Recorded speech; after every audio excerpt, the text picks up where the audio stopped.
It's an honour to be here. तो जब हम गुरुजी को मिले थे फिज़िकल फॉर्म में, तब नहीं पता था कि क्या ऑनर है। ये तो बाद में पता चला कि ब्लेसिंग क्या होती है। और at the outset I would से कि जिन्होंने फ़िज़िकल फॉर्म में मिला उनका शायद फ़िज़िकल फॉर्म में मिलना था, पर जो फ़िज़िकल फॉर्म में नहीं मिला, आई थिंक वो, मैं और मेरी आंटी हम हमेशा बात करते कि they are even more blessed than probably those who met in physical form. क्योंकि फ़िज़िकल फॉर्म में कई बार बिलीव करना बड़ा मुश्किल होता था कि ये महापुरुष है, बड़ा मुश्किल होता था। तो मैं थोड़ी सी अपनी जर्नी शेयर करूँगा। तो कहते हैं कि सत्संग करने वाले का भी भला और सुनने वाले का भी भला। तो मैं अपने लिए सेल्फिश तो हुई, मेरे भला मुझे भी मिलेगा, but I hope all of you get some messages. तो हमारा जो कनेक्शन गुरुजी के साथ शुरू हुआ था वो दुख में ही हुआ था। कई संगत मेरा यह संग सुन चुकी है, कई संगत नहीं भी है। So I would ask for pardon from those who have heard it earlier. तो हमारा दुख ये था कि मेरी दोनों किडनीज फेल हो गई थी। तो और 2001 में किडनी ट्रांसप्लांट मदर ने किडनी दी थी, एंड 2003 में वो भी फेल हो रही थी। तो डॉक्टर्स हैड गिवन अप। तो उन्होंने कहा था कि डायलिसिस होगा फिर से, and dialysis can be extremely cumbersome. उसकी एक लिमिट होती है कितना ले सकते हो आप। तो हम गुड़गांव में रहते थे, तब हमें गुरुजी के बारे में मेरी वाइफ, मेरी आंटी को उनकी एक फ्रेंड थी, उन्होंने बताया। तो इतने गुरु, इतने संत, किसको माने किसको ना माने। ऊपर से हम पंडितों के चक्कर में भी पड़े हुए थे, तावीज़ भी, रिंग्स भी, सब कुछ होते थे उंगलियों में, क्योंकि पंडितों ने कहा था कि पहनोगे तो ठीक रहोगे, उतार दे तो गए। तो वो अपना काम कर रहे थे। I don't wish to malign anybody, but अंधविश्वासों में हम लोग आ गए थे। तो मैं तो गया नहीं गुरुजी के पास। मैं हॉस्पिटल में था, आई जस्ट डिस्चार्ज होके आया था। I didn't go, but my wife and my mother went to Guruji. तो पहली बार मदर होके आई, तो हमने पूछा कैसा लगा आपको, क्योंकि she couldn't go because she was taking care of me, my wife. तो उसने बड़े सोने जो गुरुजी हैं, थोड़ी थोड़ी पंजाबी बोलूँगा मैं, I hope everybody can understand. तो गुरुजी का ऑरा ऐसा, इतना सुंदर। और दूसरा बोला बड़ा अच्छा डिसिप्लिन है वहाँ पे मंदिर में, साफ़ सुथरा मंदिर है, कोई बात नहीं करता है, गुरबानी चलती है, बस उसको सुनो। और गुरुजी बैठ के संगत को देखते रहते हैं, और उसके बाद बहुत अच्छा लंगर प्रसाद मिल के। So she was very impressed and that was it. But हमें समझ में नहीं आता कि गुरुजी के दरबार में आ गए तो कितनी बड़ी ब्लेसिंग हो गई कि आप दरबार में आ गए महाराज के, समझ में नहीं आता। तो उन्होंने बोला प्रॉब्लम क्या है बेटे की। तो गुरुजी ने कहा कि उन्होंने लेके आओ। तो बोली शायद वो तो आएगा नहीं, मैं बुद्धिस्ट चैंटिंग प्रैक्टिस करता था उस समय। तो उन्होंने कहा वोटी नो ले आओ, मतलब वाइफ को ले आओ। तो अब आपने यहाँ पे लोटा ब्लेस होते हुए देखा है। गुरुजी के अपने ही तरीके हैं।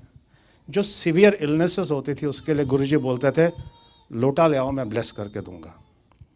तो इसी तरीके से लोटा लेके गए, मेरी पिक्चर ले गए साथ में, और गुरुजी ने वो लोटा ब्लेस किया। फिर सेवादारों ने बोला कि भाई आधा पानी उसमें पानी से भर लीजिए, सुबह उठ के आधा पीना है और आधे से नहाना है।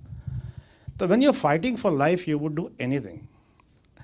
आई have been through it, so I would say that कुछ भी करने के लिए कोई कुछ भी बोल दे तैयार हो जाता आदमी। तो हमने कहा लोटा भी सही, बट डिलीजेंटली उसको किया मैंने। 3 महीने तक मैं उसे पीता रहा, नहाता रहा, और 3 महीने के बाद जो मदर की किडनी रिवाइव हो गई फिर से।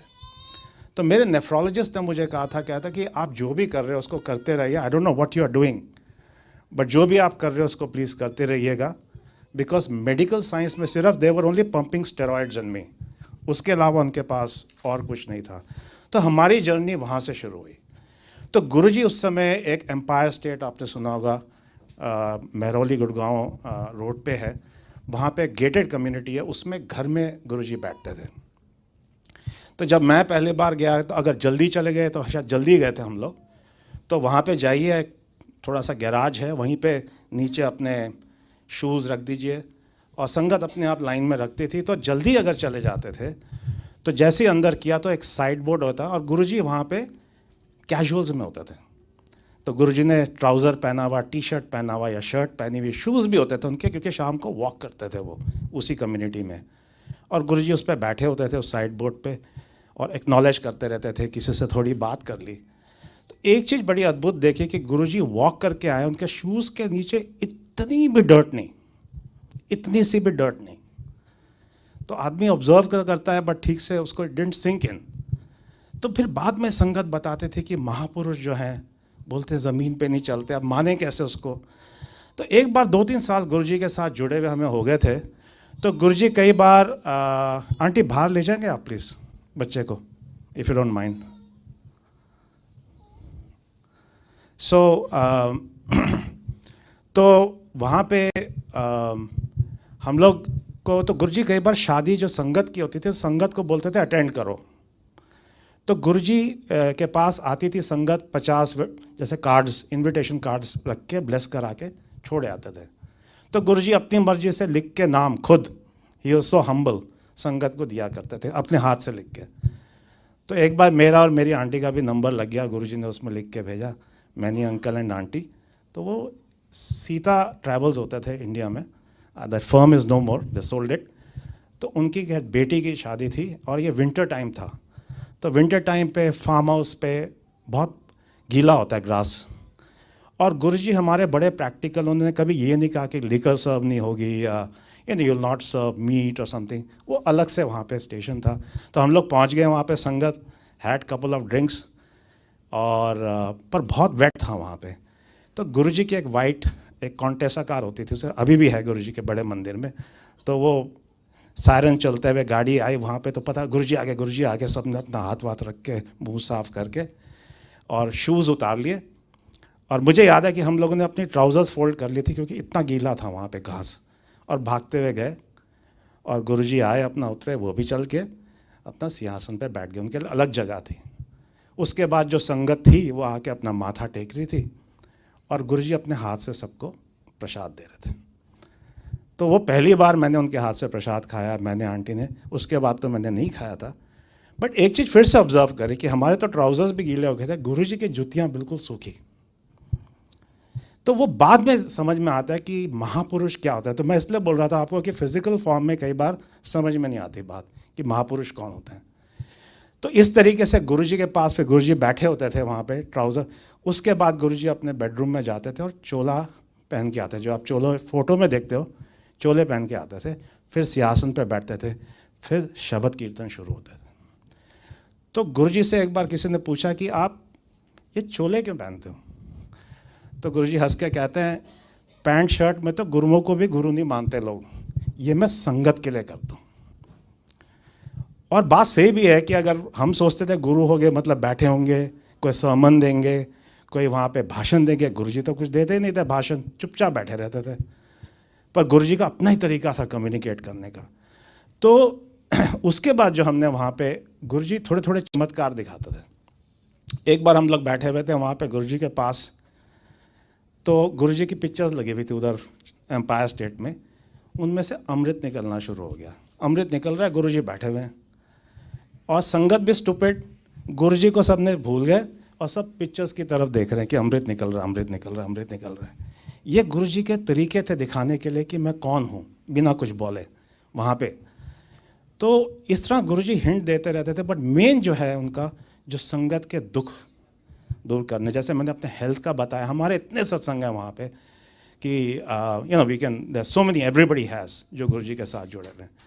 तो वहाँ पे हम देखते थे कि हर तरह के लोग बैठे होते थे। और गुरुजी ने कभी मीडिया, वेबसाइट उस समय किसने करी थी, गुरुजी ने बंद करवा दी थी। गुरुजी कहते थे बाय इनविटेशन ओनली। तो आंटी ने अभी भी बोला शुरू में कि जो आज हमारा पहला दिन गुरुजी के दरबार में, ये भी इनविटेशन है। Everybody has a choice of being in different places. यहाँ बैठे हैं, संगत के साथ बैठे हैं। तो हर तरह के लोग होते थे वहाँ पे, पॉलिटिशियंस, ब्यूरोक्रेट्स, बॉलीवुड वगैरह हर जगह से होते थे। तो गुरुजी का यही था कि गुरुजी ने हैंड पिक जो 400-500 शब्द हैं वही चलते हैं। और उसी में गुरुजी कहते थे, कई पंजाबी कितनों को आती है, गुरुजी कहते थे सुन लो, जो समझ में आना अपने आप आ जाएगा। और अब यहाँ पे संगत है जो पंजाबी नहीं है, बंगाली हैं या साउथ इंडियन है, वो बोलते हमें आता है समझ में जो आना है। गुरुजी कहते थे अपने आप समझ में आएगा। तो गुरुजी की बहुत डीप मीनिंग वाली बातें होती थी। तो इस तरीके से हमारी जर्नी गुरुजी महाराज के साथ शुरू हुई। फाइनेंशियल इश्यूज सॉल्व हुए, कई तरह की चीज़ें सॉल्व हुई।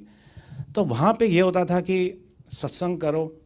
तो एक दिन क्या हुआ कि गुरुजी ऐसे बैठे होते थे यहाँ पे, एक लाइन लंगर की ऐसे लगती थी और एक लाइन ऐसे लगती थी, और जिसका जहाँ नंबर आ जाए वो वहीं बैठते। और जिसने बड़े मंदिर में लंगर किया होगा या एम्पायर स्टेट में, एक प्लेट में 4 संगत इकट्ठी करती है, 8 चपाती होती है, सब्जी प्रसाद सब सबके लिए इनफ होता है, उसमें 2-2 चपाती। गुरुजी कहते हैं कर्म करते हैं इकट्ठे खाओ, तो साफ़ सुथरा है, एब्सोल्युटली क्लीन। तो एक दिन नंबर लगा तो एक साइड गुरुजी की रोज़ शुरू हुई, मेरी आंटी बैठी हुई थी इस साइड मैं बैठा हुआ था। शुरू में ही हमारा नंबर ऐसे लगा। तो जब जिस प्लेट में मेरी आंटी खा रही थी उनके साथ, जिनके साथ, तो उसने देखा बड़े फॉर्मल तरीके से, नॉर्मली लंगर खाते हैं आराम से जैसे हम इंडियन वे से खाते हैं, वो अपना स्पून से डालें और बड़े ऑकवर्ड होके खा रहे थे। तो इसने उनको बोला आप ठीक से खाइए लंगर, ये ब्लेसिंग है। तो बस इतना ही बोला कि बात करना अलाउड नहीं था लंगर के समय, बिल्कुल पिन ड्रॉप साइलेंस होता था। तो उसके बाद जो बैठी हुई थे एक मिनिस्टर, यूनियन मिनिस्टर थे, वो थे उसमें बैठे हुए, और उनकी वाइफ थी और एक और संगत थी।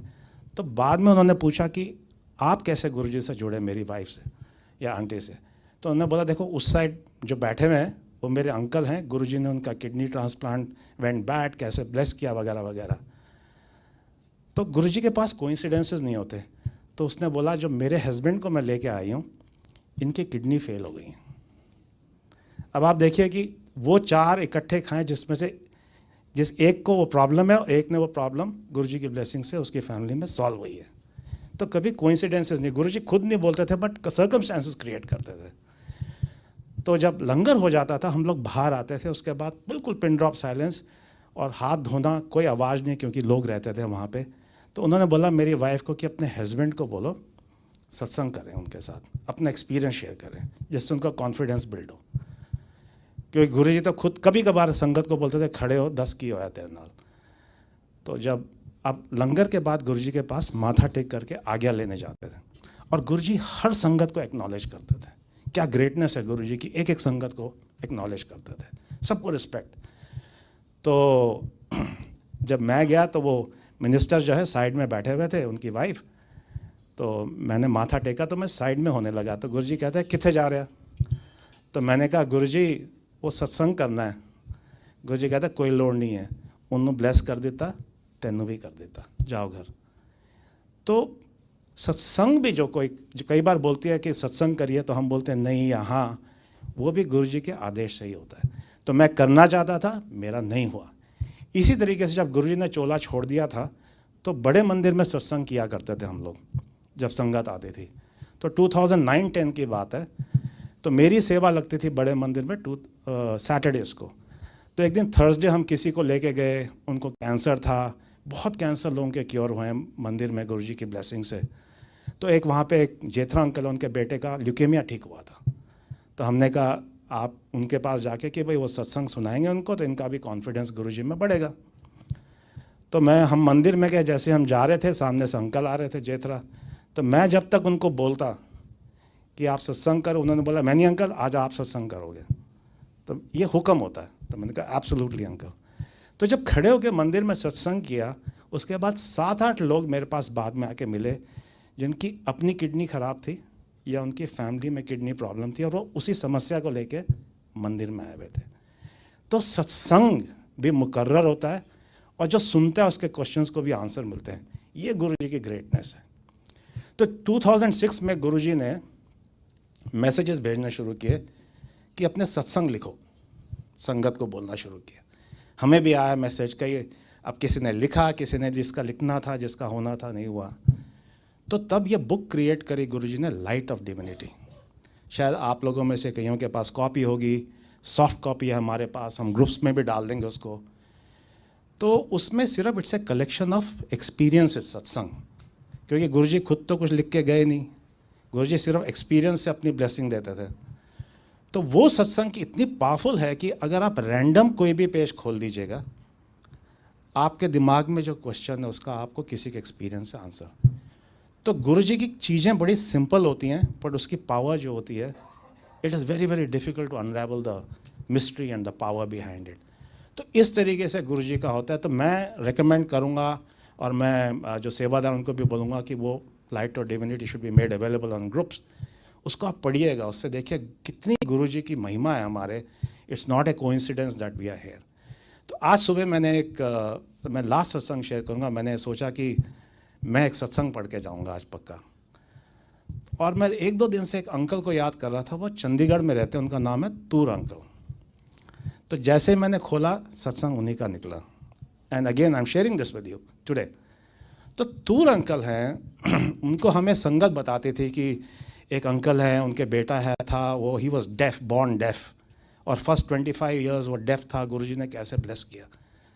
वही सत्संग, खैर हम उनको मिले भी बाद में, मौका मिला उनको उनका सत्संग सुनने का. तो वो गुरुजी के पास किसी के बोलने से चंडीगढ़ से आए थे गुरुजी के पास. तो उनकी समस्या ये थी कि बेटा उनका डेफ था बर्थ से, and he was 25 years old then.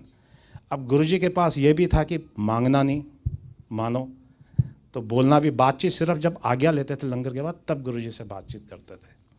तो गुरुजी ने उनको बुलाया, उनको बोला कि आमंड ऑयल जो होता है उसको थोड़ा थोड़ा डालो कान में, हफ्ते में 20% ठीक हुआ. गुरुजी ने कहा बाद में भी ठीक हो जाएगा. तो एक तो सत्संग, और तूर अंकल के सत्संग कितनी संगत ने आप सुने होंगे कि डेफनेस, मतलब गुरुजी तो कुछ भी दे सकते हैं, लाइफ दे सकते हैं, तो डेफनेस तो क्या है. तो मैं वो सत्संग पढ़ रहा था, उसमें एक सत्संग और मुझे जो मैं शेयर करूँगा. एक तो था कि उनकी नीस US में रहती थी, मैरिड फॉर 7 ईयर्स, बच्चा नहीं था उनका. तो उन्होंने भी कहा आ जाओ गुरुजी के पास. तो गुरुजी के पास आए. गुरुजी कहते हैं अक्टूबर तक हो जाएगा. एंड राइटफुली गुरुजी ने बोल दिया तो पत्थर की लकीर है. She was pregnant by October, they had a child. तो ये दूसरा सत्संग. और तीसरा सत्संग मैं शेयर करूँगा कि उसमें उनका तूर अंकल के heart beat 180 beats per minute हो गई थी. तो ही हैड अ प्रॉब्लम. अब ये कोइंसिडेंस नहीं है, I am also going through a similar. मेरी हार्ट बीट कई बार बहुत फास्ट हो जाती है, SVT बोलते हैं इसको. तो सत्संग में कोई कोइंसिडेंस नहीं होता. गुरुजी सिर्फ ट्रस्ट को चेक करते थे. तो गुरुजी ने उनको बुलाया, बोला ये 5 समोसे खा ले. अब जिसको हार्ट की प्रॉब्लम हो उसको बोले 5 समोसे खा ले. बट ही हैड ऑलरेडी, तब तक उनका बड़ा फेथ हो गया था. तो उन्होंने 5 समोसे खाए. कहते और 2 खा, तो 2 खाए. उसके बाद वो गया, उन्होंने तो ऑब्वियसली सोचा कि मैं तो कोलेस्ट्रॉल लेवल्स बहुत हाई हो जाएंगे. But nothing like that happened and his heart problem was cured. Guruji सिर्फ फेथ चेक करते थे. जो डायबिटिक थे उनको बोलते थे मीठा खाओ, फेथ चेक करते थे. तो जब लंगर प्रसाद आपको मिलेगा, ये लंगर, कई बार संगत बोलती है मैं डाइटिंग पे हूँ, मैंने ये नहीं खाना, मुझे मीठा मत दो, मुझे एक, ये लंगर प्रसाद है ब्लेस्ड. इससे ना कोई मोटा, इससे सिर्फ हम हील होते हैं, राइट. एंड बॉडी के अंदर क्या चल रहा है नोबडी नोज. और बहुत गुरुजी बोलते थे बहुत ध्यान से लंगर खाना है, बहुत काम तरीके से खाना है. तो यहाँ पे अंकल बोलते रहते हैं बात मत करो, बात मत करो. और मैं भी देखता हूँ कई बार संगत बोलती है अंकल आ गए, अंकल आ गए. अंकल थोड़ा ना आ रहे हैं, Guruji is watching us. Uncle is only trying to implement जो डिसिप्लिन गुरुजी ने किया था. तो ये जगह महाराज की बड़ी सिंपल भी है, but at the same point in time it is very complex too. क्योंकि सिंप्लिसिटी है, सिंप्लिसिटी हम मिसअंडरस्टैंड करते हैं कई बार बहुत, कि यहाँ तो कुछ है ही नहीं, कोई रिचुअल नहीं है यहाँ पे, कोई पंडित नहीं है यहाँ पे. I am just sharing my experience, I am not giving a speech. So यही है, लाइट और डिविनिटी पढ़िए. जो आपको कभी भी गुरुजी कहते हैं जद आ सकते आ जाया करो. दिन के किसी भी टाइम में गुरुजी को याद कर लो. कोई गुरुजी ने मुकर्रर भी नहीं किया टाइम, जब 10-20 मिनट मिले याद कर लो गुरुजी को. गुरुजी कहते थे आंधे रहा करो. गुरुजी ये नहीं कहते थे हफ्ते में 2 बार आया करो. इतना सिंपल गुरुजी ने हमारे लिए किया. So with that wishing you all a very very happy new year. सबको ब्लेस करेंगे Guruji, that's why we all are here. And aunty over to you. Om नमः शिवाय. शिव जी सदा सहाय. ओम नमः शिवाय. गुरु जी सदा सहाय.